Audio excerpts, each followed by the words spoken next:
ஆத்ம நமஸ்தே to all. இந்த tarot ரீடிங்கில் நம்ம பார்க்க போகிறது உங்களுடைய ரிலேஷன்ஷிப்பில் இப்போ பிரேக்கப் ஆகிருக்கு. இப்போ நீங்கள் நோ கான்டாக்ட் சுச்சுவேஷனில் இருக்கீங்க. திரும்ப உங்களுக்கு ரெண்டாவது வாய்ப்பு இந்த காதலில் இருக்கா? பிரிந்த பிறகும் அந்த காதல் உங்கள் நபருக்கு இருக்கா இல்லையா? அதை பற்றி இந்த ரீடிங்கில் நம்ம பார்க்க போகிறோம். இந்த கார்டு எனர்ஜி கூட கனெக்ட் ஆகிறதுக்காக கமெண்டில் யூனிகார்னு டைப் பண்ணுங்கள். இந்த கார்டு எனர்ஜி கூட கனெக்ட் ஆகிருவீங்க. இப்போ நம்ம ரீடிங்கில் போகலாம். இந்த ரிலேஷன்ஷிப்பை பார்க்குறப்போ சில நேரம் தவிர்க்க முடியாத சில சிச்சுவேஷன் உங்கள் லைஃப்பில் நடந்திருக்கு. பிரேக்கப்பை நீங்கள் எடுத்துக்க வேணான்னு நினச்சிருப்பீங்க. இந்த ரிலேஷன்ஷிப்பை கண்டினியூ பண்ணணும்னு நினச்சிருப்பீங்க. சில நேரம் தவிர்க்க முடியாத சில கால சூழ்நிலையினால் சில விஷயங்கள் உங்களை மீறியே நடந்திருக்கு. உங்கள் நபருக்கும் பார்த்தீங்கன்னா இந்த ரிலேஷன்ஷிப்பில் குழப்பம் தான் அதிகமாக இருந்துக்கிட்டே இருந்திருக்கு. இந்த பிரேக்கப்பை நீங்கள் எதிர்பார்த்துருக்கவே மாட்டீங்க. சடனாக உங்களுடைய நம்பிக்கை எல்லாமே சீர்குலைஞ்ச மாதிரி உங்களுக்கே ஒரு ஷாக்காக தான் சில விஷயங்கள் நடந்திருக்கு. இது ஏன் நடந்திருக்கு அப்படின்னா ஒரு புரிதலுக்கான நேரத்தை உங்களுக்கு கொடுத்துருக்கு. இப்போ சில குழப்பங்கள் இருக்கும். அது மட்டும் இல்லாமல் இந்த ரிலேஷன்ஷிப் இத்தனை பிரச்சனைகள் இருக்கே, இது எல்லாமே உங்களுக்கு நடந்திருக்கு. இதெல்லாமே பிரபஞ்ச வளர்ச்சிக்கான ஒரு தொடக்கமாக உங்கள் லைஃப்பில் இருந்திருக்கு. உங்கள் ரிலேஷன்ஷிப்பில் இரண்டாவது வாய்ப்பு இருக்கான்னு பார்க்குறப்ப இரண்டாவது வாய்ப்பு இருக்குது. இப்போ உங்களுடைய ரிலேஷன்ஷிப்பில் சிச்சுவேஷன் ரொம்ப பேடாக இருக்கலாம். திருப்பி பிரச்சனை வந்துக்கிட்டே இருக்கலாம். நிறைய குழப்பங்கள் இருக்கலாம். இந்த மாதிரியான சிச்சுவேஷன் இருக்குது அப்படின்னா அந்த சிச்சுவேஷனை கண்டிப்பாக இந்த பிரபஞ்சம் உங்களுக்காக மாற்றி கொடுப்பாங்க. அதாவது பிரபஞ்சம் உங்கள் லைஃப்பில் என்னென்ன பிரச்சனைகள் இருக்கோ இந்த ரிலேஷன்ஷிப்பில் அது எல்லாத்தையும் நீக்கிட்டு உங்களுக்கு தேவையானதை கண்டிப்பாக இந்த பிரபஞ்சம் உங்களுக்கு கொடுப்பாங்க. இப்போ பிரச்சனை இருக்குது, இந்த மாதிரி ஆயிடுச்சு அப்படின்னு நீங்கள் கவலைப்படவே வேண்டாம். உங்களுடைய கவலைகளை எல்லாத்தையுமே இந்த பிரபஞ்சம் ஏற்றுக்கொள்ளும். இந்த பிரபஞ்சம் உங்களுக்கு சொல்ல வர்றது என்ன அப்படின்னா, நீங்கள் பொறுமையாக இருந்தீங்க அப்படின்னா நீங்கள் பொறுமையாக இருக்க இந்த ரிலேஷன்ஷிப்பில் நல்ல முன்னேற்றத்தை நீங்கள் பார்ப்பீங்க அப்படின்னு சொல்கிறாங்க.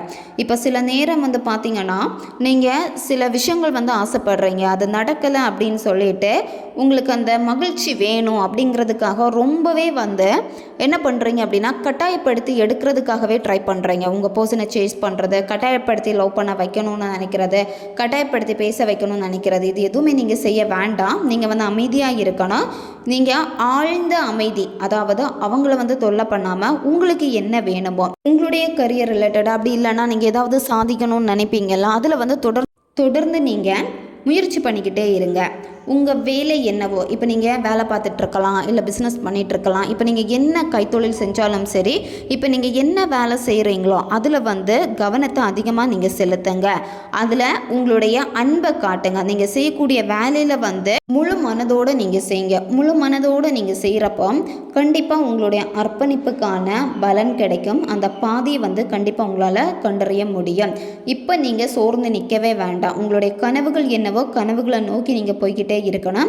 உங்களுடைய கடின உழைப்பு கண்டிப்பாக உங்களுக்கான பலனை கொடுக்கும். அது மட்டும் இல்லாமல் நீங்கள் ஆசைப்பட்ட விஷயங்கள் எல்லாமே உங்களுக்கு நடக்கும். உங்களுக்கு எதுலேயுமே இன்ட்ரெஸ்ட் இல்லை, இப்போ உங்கள் பர்சன் மேலே தான் அதிக இன்ட்ரெஸ்ட் உங்களுக்கு இருக்குது. உங்கள் பர்சன் மேலே காட்டக்கூடிய அந்த இன்ட்ரெஸ்ட்டை நீங்கள் செய்யக்கூடிய வேலையில் நீங்கள் முதல்ல காட்டுங்க. நீங்கள் செய்யக்கூடிய வேலையில் காமிக்கிறப்ப அதனுடைய ஆர்வம் நிச்சயமாக நீங்கள் என்ன தேடுறீங்களோ அதை உங்களுக்கு கொடுக்கும். இந்த 8 ஆஃப் பெண்டக்கிள்ஸ் உங்களுக்கு சொல்ல வர்றது என்ன அப்படின்னா, உங்களுடைய கனவுகள் நிச்சயமாக நடக்கும். அதுக்கு நீங்கள் தொடர்ந்து முயற்சி பண்ணணும். கடினமாக நீங்கள் உழைக்கணும். உங்களை நீங்கள் கவனிச்சுக்கணும். அதாவது ஏதாவது ஒரு விஷயத்தில் சிறந்து நீங்கள் விளங்குங்க.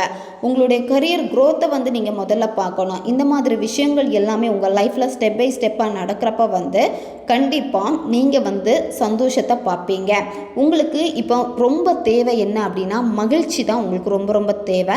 உங்ககிட்ட சிரிப்பு இருக்க மாட்டேங்குது, அதாவது முகத்தில் சிரிப்பு இல்லை, சும்மா நீங்கள் சிரிக்கிறீங்க. ஆனால் அது உங்களுடைய மனசில் இருந்து தான் நீங்கள் சிரிக்கிறீங்களா, மனசில் இருந்து தான் நீங்கள் சந்தோஷமாக இருக்கீங்களான்னு பார்க்குறப்ப கிடையவே கிடையாது. ஏதோ லைஃப் போய்கிட்டே இருக்குது, அந்த மாதிரி தான் இப்போ நீங்கள் இருந்துக்கிட்டே இருக்கீங்க.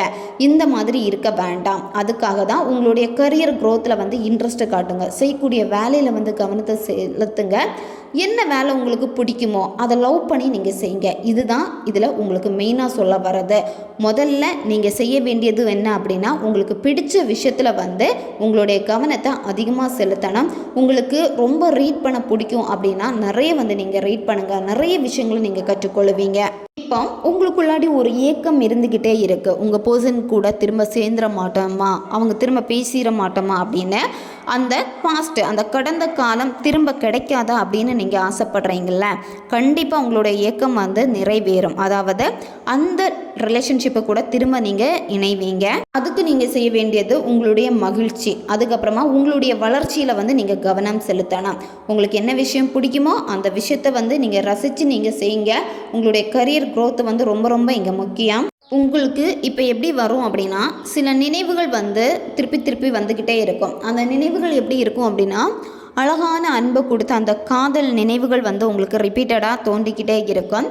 சில நண்பர்கள் உங்களுக்கு வந்து நல்ல மெமரிஸை வந்து கொடுத்துட்டு போயிருப்பாங்க. பழைய நண்பர்கள் இப்போ பிரிஞ்சிருப்பீங்க, பேசாமல் இருப்பீங்க, காண்டாக்ட் இல்லாமல் இருப்பீங்க.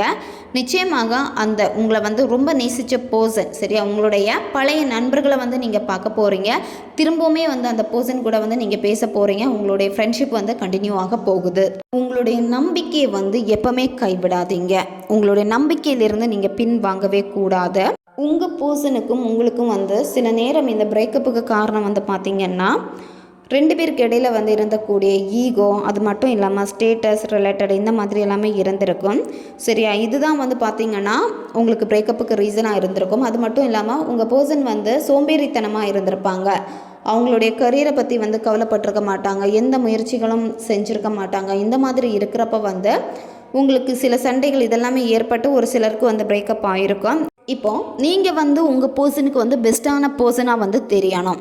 அதுக்கு வந்து நீங்கள் சந்தோஷமாக இருக்கணும். உங்களுக்கு என்ன விஷயம் பிடிக்குமோ அந்த விஷயத்தில் நீங்கள் வளர்ச்சி அடைஞ்சிக்கிட்டே இருக்கணும். கண்டிப்பாக உங்கள் நபர் வந்து உங்களை நினச்சி பார்ப்பாங்க. அது மட்டும் இல்லாமல் இப்போ வந்து பேரண்ட்ஸ் வந்து உங்களுக்கு சப்போர்ட் பண்ணாமல் இருக்காங்க, உங்களுடைய லவ்வை வந்து புறக்கணிக்கிறாங்க, வேணான்னு சொல்கிறாங்க அப்படின்னா நிறைய காரணங்கள் அவங்கக்கிட்ட வந்து இருக்கும். அப்போ இது எல்லாத்துக்கும் வந்து முற்றுப்புள்ளி வைக்கணும், இந்த ரிலேஷன்ஷிப்பை வந்து திருப்பி எடுக்கணும் அப்படின்னா கண்டிப்பாக உங்களுடைய கரியர் க்ரோத்து தான் ரொம்ப ரொம்ப ரொம்ப முக்கியம். இப்போ நீங்கள் என்ன சிச்சுவேஷனில் இருக்கீங்க அப்படிங்கிறத வந்து முதல்ல பாருங்கள். இந்த சிச்சுவேஷன் வந்து உங்களுக்கு சந்தோஷத்தை கொடுக்குதா அப்படிங்கிறதையும் யோசிங்க. இந்த சிச்சுவேஷன் வந்து உங்களுக்கு சந்தோஷத்தை கொடுக்கல அப்படின்னா அடுத்து என்ன பண்ணணும்னு யோசிங்க. மெயினாக இங்கே இந்த கார்ட் ரீடிங்கில் சொல்ல வர்றது எல்லாமே வந்து உங்களுடைய கரியர் க்ரோத்து தான். கண்டிப்பாக நீங்கள் உங்கள் லைஃப்பில் வந்து ஒரு வளர்ச்சியை பார்க்கணும், உங்களை வந்து நீங்கள் புரிஞ்சுக்கணும். இந்த மாதிரி நீங்கள் சில செயல்களில் இறங்குனீங்கன்னா உங்களுடைய காதல் உங்களுக்கு திரும்ப கிடைக்கும். இப்போ உங்களுடைய மனநிலை எப்படி இருக்குன்னா, நான் நிறைய விஷயங்கள் ட்ரை பண்ணுறேன், ஆனால் எனக்கு எதுவுமே வந்து கிடைக்க மாட்டேங்குது, நான் வந்து அன்லக்கியான பர்சனாக இருக்கேனே, இப்படி தான் என் லைஃப் போகுமா அப்படின்னு நீங்கள் நினைக்கிறீங்க. ஆனால் உங்கள் வாழ்க்கையில் நடந்த சில அனுபவ பாடங்களை வந்து இன்னுமே நீங்கள் வந்து ஏற்றுக்கொள்ள மறுக்கிறீங்க. சில அனுபவ பாடங்கள் வந்து நிறைய விஷயங்களை வந்து உங்களுக்கு கற்றுக் கொடுத்துருக்கோம். அதை நீங்கள் கரெக்டாக யோசிச்சிங்க அப்படின்னா கண்டிப்பாக உங்களுடைய வாழ்க்கையில் வந்து நீங்கள் முன்னுக்கு வரதை பற்றி யோசிப்பீங்க. இப்போ நிறைய விஷயங்கள் வந்து நீங்கள் மிஸ் பண்ணியிருக்கீங்க. உங்கள் பாஸ்ட் லைஃப்பை வந்து நினச்சி பிரேக்கப் ஆன விஷயங்களை நினச்சி நீங்கள் ஒவ்வொரு நாளும் நீங்கள் கடந்து வர வர உங்களுடைய ஒவ்வொரு நாளுமே வந்து வீணாய்கிட்டே தான் போகுது. அதாவது செல்வம் வந்து உங்ககிட்ட வந்து சேருதான்னு பார்க்குறப்ப செல்வம் உங்ககிட்ட வந்து சேரலை, நீங்கள் செல்வத்தை வந்து இழந்துக்கிட்டே தான் இருக்கீங்க. இந்த பிரபஞ்சம் வந்து உங்களுக்கு நிறைய வாய்ப்பை வந்து கொடுக்குது. அதாவது இந்த பர்சனை உங்கள் லைஃப்பில் அட்ராக்ட் பண்ணணும் அப்படின்னா நீங்கள் எப்படி இருக்கணும் அப்படிங்கிறத வந்து நிறைய அறிகுறிகள் எல்லாமே உங்களுக்கு கொடுக்குது. இருந்தாலுமே நீங்கள் இப்போ ரொம்ப கவலையில் தான் இருக்கீங்க. இந்த கவலையிலிருந்து நீங்கள் வெளியே வந்து மகிழ்ச்சியாக இருக்கணும். எப்போ நீங்கள் மகிழ்ச்சியாக இருக்கிறீங்களோ இந்த பிரபஞ்சம் உங்களுக்கு உதவி பண்ணுவாங்க. இப்போ நீங்கள் சில விஷயங்களுக்கு எஃபோர்ட் போடுறீங்க, உங்களுக்கு ரிசல்ட் கிடைக்கல அப்படின்னு நீங்கள் கவலைப்படவே வேண்டாம். படிப்படியாக தான் நீங்கள் முன்னேற முடியும். அது உங்களுடைய கரியராக இருக்கட்டும், இல்லை பணம் சேமிக்கிறதா இருக்கட்டும், ரிலேஷன்ஷிப்பாக இருக்கட்டும், கொஞ்சம் படிப்படியாக தான் அது வந்து சேஞ்சஸ் வந்து உங்களுக்கு வந்து தெரியும். அதனால் முதல்ல நீங்கள் ஸ்ட்ராங் ஆக்குங்க. ஸ்ட்ராங் ஆக்குறதுன்னா உங்களுடைய சப்கான்ஷியஸ் மைண்டை வந்து நீங்கள் ஸ்ட்ராங் ஆக்குங்க. உங்களுடைய சப்கான்ஷியஸ் மைண்டில் தேவையில்லாத பதிவுகள் இருக்கும்ல, அதை நீங்கள் முதல்ல தூக்கி போட்டுட்டு உங்களுடைய சப்கான்ஷியஸ் மைண்டில் வந்து அடித்தளத்தை நீங்கள் உருவாக்கணும். அதாவது உறுதியான பாசிட்டிவான எண்ணங்களை வந்து நீங்கள் உருவாக்கணும். சில நேரம் சில முடிவுகள் எடுக்கிறதுக்கு ரொம்ப தயங்குறீங்க. உங்களுடைய முடிவுகளில் வந்து நீங்கள் நிலையாக இருக்கணும். அது மட்டும் இல்லாமல் உங்களுடைய நீண்ட கால இலக்குகளை வந்து கண்டிப்பாக நீங்கள் அடைய போகிறீங்க. நீங்கள் ஒரு வசதியான வாழ்க்கையை வாழணும்னு கூட நீங்கள் ஆசைப்படுறீங்க. அது எல்லாமே வேணும் அப்படின்னா நடைமுறை செயல் எல்லாமே இப்போ எப்படி இருக்குது அதில் நீங்கள் கவனம் செலுத்துங்க. உங்கள் பர்சன் வந்து அன்புக்கு வந்து கட்டுப்படுறவங்க தான். சில விஷயங்கள் அவங்க நினச்சாங்க, சில விஷயங்கள் முடிவு பண்ணிட்டாங்க அப்படின்னா அதில் வந்து விசுவாசமாக இருப்பாங்க. அப்படி இருந்த பர்சன், நம்பகமாக இருந்த பர்சன் சில சுச்சுவேஷன்னால உங்கள்கிட்ட இருந்து பிரேக்கப் ஆகியிருக்க. உங்களுடைய முன்னேற்றத்தை தடுக்கிறதே இங்கே உங்களுடைய பயம், தேவையில்லாத எண்ணங்கள். அதுதான் வந்து பார்த்திங்கன்னா நீங்கள் அதிக கவனம் செலுத்திக்கிட்டே இருக்கீங்க. இதனாலே வந்து பார்த்திங்கன்னா நிறைய பணம், உடைமைகள் நிறைய வந்து நீங்கள் இழந்திருப்பீங்க உங்கள் வாழ்க்கையில். இந்த ரீடிங்கில் மெயினாக சொல்ல வர்றதே நீங்கள் ஹாப்பியாக இருக்கணும், அதுதான் சொல்ல வராங்க. நீங்கள் ஹாப்பியாக இருக்கீங்க அப்படின்னா உங்களுடைய கரியர் க்ரோத்தில் வந்து நல்ல வளர்ச்சி உங்களுக்கு இருக்கும். நீங்கள் சந்தோஷமாக இருக்கணும் அப்படின்னா டெய்லியுமே உங்களுடைய நடைமுறை வாழ்க்கை வந்து எப்படி இருக்கணும் அப்படிங்கிறத நீங்கள் முதல்ல முடிவு பண்ணுங்கள். எப்போவுமே குழப்பத்தில் மாட்டிக்காதீங்க. தேவையில்லாத பயம் உங்களுக்கு வேண்டாம். தேவையில்லாத குழப்பத்தில் மாற்றப்போ தான் வந்து நீங்கள் வந்து எதிர்காலத்தை உங்களால் இன்னுமே வந்து உருவாக்க முடியலை, உங்களால் முன்னோக்கி போக முடியாமல் வந்து இருக்குது. அதனால் டெய்லியுமே வந்து உங்களுக்காக அந்த டேவை வந்து நீங்கள் சந்தோஷமாக அமைச்சுக்கணும். அப்படின்னா அதுக்கு என்ன பண்ணுறது அப்படின்னு சொல்லிட்டு காலையில் எந்திரிச்ச உடனேயே உங்களுடைய அந்த டே லைஃப் வந்து எப்படி இருக்க போகுது, எப்படி மாற்றி அமைச்சிக்க போகிறீங்க அப்படிங்கிறத வந்து உங்களுக்குள்ளாடியே ஒரு உறுதிமொழியாக நீங்கள் சொல்லுங்கள். அந்த வார்த்தைகளை வந்து ரிப்பீட்டடாக சொல்லுங்கள். உங்களுக்கு என்னென்ன விஷயங்கள் இன்றைக்கி நீங்கள் பிளான் பண்ணியிருக்கீங்களோ அந்த விஷயங்களை நீங்கள் செய்ய போகிறீங்க அப்படிங்கிறத நீங்கள் கரெக்டாக, இல்லை அப்படி இல்லைன்னா நீங்கள் ஒரு பேப்பர்லையோ இல்லை உங்களுடைய மொபைல்லையோ வந்து நோட் பண்ணி வச்சுக்கோங்க. ஒவ்வொரு டைமுக்கும் வந்து நீங்கள் என்னென்ன செய்யணும், எந்த டைமில் சாப்பிடணும், எந்த டைமில் நீங்கள் வந்து என்ன வேலை செய்யணும் அப்படிங்கிறத எல்லாமே நோட் பண்ணி அதுக்கேற்ற மாதிரி டைம் டேபிள் போட்டு வந்து நீங்கள் செய்ய ஆரம்பிங்க. கண்டிப்பாக அதில் மகிழ்ச்சியை நீங்கள் பார்ப்பீங்க. தேவையில்லாத எண்ணங்களை பற்றி நீங்கள் யோசிக்கவே மாட்டீங்க. உங்களுடைய பயத்திலிருந்து நீங்கள் வெளியே வரணும், நீங்கள் மகிழ்ச்சியாக இருக்கணும். மகிழ்ச்சியாக இருந்தால் மட்டும்தான் உங்களுடைய அந்த ரிலேஷன்ஷிப்பை திரும்ப உங்களால் அட்ராக்ட் பண்ண முடியும். ஓகே காய்ஸ், இதுதான் இந்த ரீடிங். இது ஒரு ஜென்ரல் ரீடிங் மட்டும்தான். இதில் உங்களுக்கு எது ரெசனேட் ஆகுதோ அதை மட்டும் எடுத்துக்கோங்க, மற்றதை விட்டுருங்க. உங்களுக்கு பர்சனல் டேரோ கார்டு ரீடிங் தேவைப்பட்டுச்சுன்னா நீங்கள் எனக்கு இன்ஸ்டா அல்லது மெயிலில் வந்து காண்டாக்ட் பண்ணுங்கள். உங்களுக்கும் டேரோ கார்டு ரீடிங் கற்றுக்கணும்னு இன்ட்ரெஸ்ட் இருக்குன்னா நாங்கள் கிளாஸஸ் எடுத்துகிட்ருக்கோம். தேவைப்படுறவங்க இன்ஸ்டா அல்லது மெயிலில் வந்து டீட்டெயில்ஸ் கேட்டுக்கலாம். அடுத்து ஒரு வீடியோ பதிவில் சந்திக்கலாம். நன்றி.